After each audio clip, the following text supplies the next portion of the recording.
Àsìkò gbogbo ibi tẹ́ ti ń gbọ́ mi nílé lóko tàbí lẹ́yìn òde, ẹ jẹ́ kí a gbàdúrà. Bàbá wa ayérayé nínú àwọn ọ̀run, àṣeyín lọ́ba torí ẹ̀yin ni Ọlọ́run wa. Ẹ tún jẹ́ kí a rí ọjọ́ àbámẹ́ta àkọ́kọ́ nínú oṣù kìíní nínú ọdún 2024. A yìn yín Ọlọ́run aláàánú wa, aláàbò wa, olùpamọ́ wa, aláàánú wa, alátìlẹ́yìn wa. Ọ̀pọ̀ omi sàn kọjá àbí afárá, ṣùgbọ́n àánú gbé wa ró. Ògo ni fún orúkọ mímọ́ yín o. Gbogbo àbá rere yín tẹ́ ní fún ayé wa, orúkọ Jésù ẹ jẹ́ kó wá sí ìmúṣẹ. Àbá rere tí àwa náà ní fún ara wa nínú ọdún yìí, ẹ̀mí mímọ́ ẹ ti wà lẹ́yìn, ẹ jẹ́ kó wá sí ìmúṣẹ, kí gbogbo ògo kó jẹ́ tiyín. Ọ̀rọ̀ náà lè ní kó ṣe ayé àtọkàn wa ní rere, tí a gbàdúrà lórúkọ Jésù Olúwa wa. Àmín àmín orúkọ Jésù. Ìwé ọ̀run ṣíṣí tí a tẹ ọwọ́ olùṣọ́ àgùntàn Enoch Adeboye kọ ìní ọjọ́ àbámẹ́ta ọjọ́ kẹfà oṣù kìíní.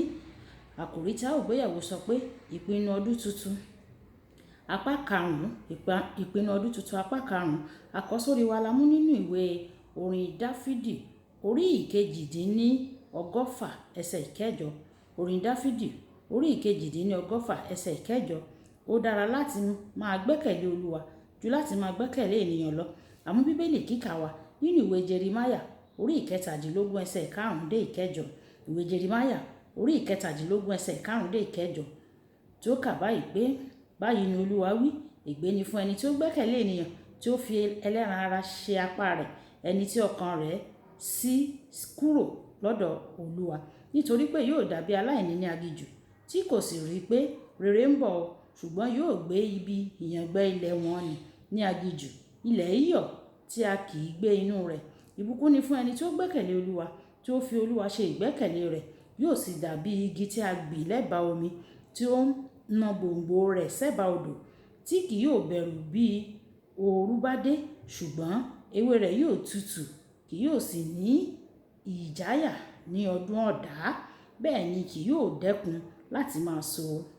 Olúwa kó bùkún kíkà àti gbígbọ́ rẹ̀ wáyé tẹ́tí bẹ̀rẹ̀ jẹ́ láti gbọ́ ohun tí olùṣọ́ àgùntàn Enoch Adeboye ní fún wa ní èní ọjọ́ àbámẹ́ta. Ìpinnu mi karùn-ún ni pé lọ́dún yìí màá mọ̀ọ́mọ̀ fi gbogbo ìgbẹ́kẹ̀lé mi sínú Olúwa, láì fi sínú ènìyàn kankan rárá o. Màá ṣe bẹ́ẹ̀ nítorí Ọlọ́run sọ pé asán ni ìrànlọ́wọ́ ènìyàn. Ìwé orin Dáfídì orí ọgọ́ta ẹsẹ̀ ìkọkànlá. O lè ti ṣàwárí pé ọ̀pọ̀ àwọn tí o rò pé yóò ràn ọ́ lọ́wọ́ ti já ọ kulẹ̀, ṣùgbọ́n Ọlọ́run kan wà tí kì í kùnà, tí kì í jáni kulẹ̀, kò sì ní já ọ kulẹ̀ ní ọdún yìí ní orúkọ Jésù. Mo lọ sí abúlé mi ní ọ̀pọ̀ ọdún sẹ́yìn, lẹ́yìn ìgbà tí mo ṣẹ̀ṣẹ̀ di olórí gbogbogbò fún ìjọ ẹni ìràpadà. Ẹnìkan sì sọ fún mi pé, nísinsìnyí o tí o ti di olórí gbogbogbò, wàá nílò ibùgbé tó bójúmu láti máa gbàlejò àwọn tó bá wá ọ wá síbí, ní pàápàá jùlọ tí ẹ bá ní ìnáwó kan tàbí òmíràn ṣe. Mo gbà pẹ̀lú rẹ o. Ó sì sọ pé òun yóò bá mi kọ́ ilé náà. Ó sọ fún mi pé òun ń ṣe búlọ̀kù ìmọ́lẹ̀, òun yóò kó gbogbo búlọ̀kù tí màá lò wá. Mo sì lè sanwó nígbàkúgbà tí mo bá lè san owó. Mo gbàgbọ́ pé Ọlọ́run fọwọ́ sí o. Inú mi sì dùn gidigidi o.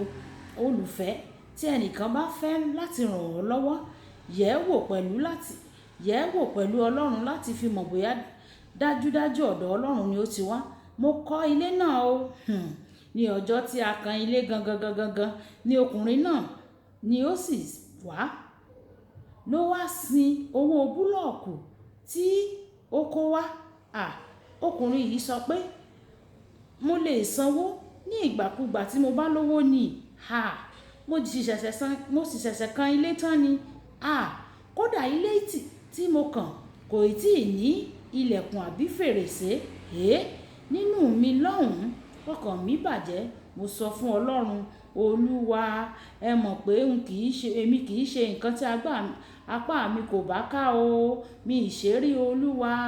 Ọkùnrin yìí ni ó tàn mí o. Òun ni ó tàn mí sí eléyìí. Ẹ jọ̀wọ́ ẹ ṣàánú fún mi. Ẹ má jẹ́ kí ojú kó tì mí. Mo gbàdúrà ní gbogbo òru, mo sì sùn lọ síbi tábìlì mi. Nígbà tí mo jí, ọkùnrin kan dúró ní ẹnu ọ̀nà mi. Ó sì sọ pé òun wá láti òkè ọya, pé Ọlọ́run sọ pé kí òun kó fún mi ní ẹ́ńfílòpù kan. Mo gba ẹ́ńfílòpù náà, mo sì gbàdúrà fún un. Òun sì lọ. Lẹ́yìn ìgbà tí ó lọ, mo sì sínú ẹ́ńfílòpù náà. Ó jẹ́ iye owó tí mo nílò gẹ́rẹ́gẹ́. Ọlọ́run kan wà tó jẹ́ pé òun ni lọ́wọ́lọ́wọ́ ìrànlọ́wọ́ ní ìgbà ìpọ́njú. Ní ọdún yìí, ó ṣetán láti ràn ọ́ lọ́wọ́, ṣùgbọ́n o gbọ́dọ̀ fi gbogbo ìgbẹ́kẹ̀lé rẹ sínú rẹ̀. Kókó ìṣe: tí o bá ní ìṣòro, ta ni o máa ń fi ìrànlọ́wọ́ rẹ lọ̀? Ọlọ́run tàbí ènìyàn? Ìdáhùn rẹ̀ ṣàfihàn ẹni tí o gbẹ́kẹ̀lé. Ẹni tí o gbẹ́kẹ̀lé. Ṣé Yorùbá bọ̀ wọ́n ní pé ohun tí ènìyàn ò bá ní, ó ṣàgbà ẹni. Ohun tí ènìyàn ò bá ní, ó ṣàgbà ẹni.